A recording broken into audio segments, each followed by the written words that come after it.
Thank you, Mr. Speaker.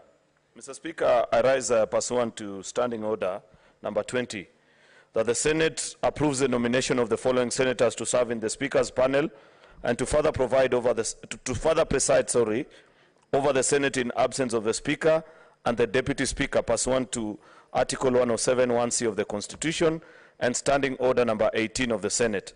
That is, 1, Senator Hilary Kiprotich Sigei; 2, Senator Veronica W. Nduati; 3, Senator Abdul Mohamed Haji; 4, Senator Catherine Muyeka Muma.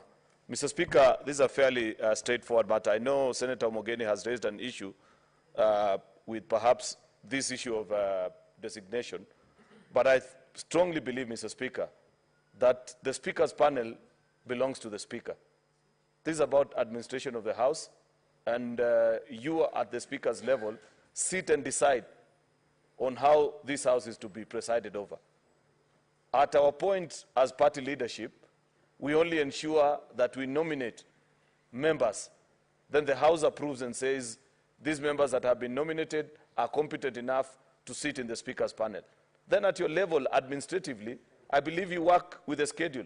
Otherwise, Mr. Speaker, we run the risk then of saying that even on who gets to preside on which day, the House needs to be informed. I find it to be rather too descriptive if you are to follow that kind of thinking. Since I wish to plead with my colleague, Senator Omogeni, is not a constitutional principle that you are violating. This is about nomenclature, actually, of how our standing orders have been founded. If it's a practice of the National Assembly to table their motion as they have, then I believe that's how they prefer to do it.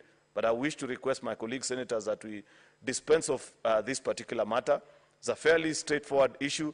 It's about administration of the House. We need to conclude on this so that beginning next week, should we succeed in passing members to serve in the various committees, the House can begin actually to work, Mr. Speaker.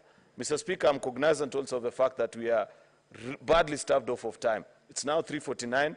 We have about 3 or 4 other motions of similar nature before we actually get to the motion on members to serve in the various committees. I'd wish to request, Mr. Speaker, and this we have done in consultation with the leader of the minority, that on the first 3 that are fairly procedural about who serves in the Powers and Privilege Committee, Speaker's panel, let's quickly dispense of those ones, have our colleagues accepted.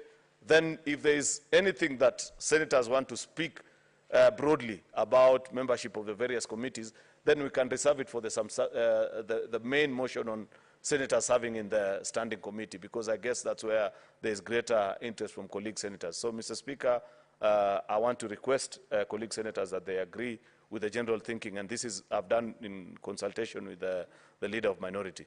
So, Mr. Speaker, I want to quickly conclude at that and request the leader of minority to second on this motion. Thank you, Mr. Speaker.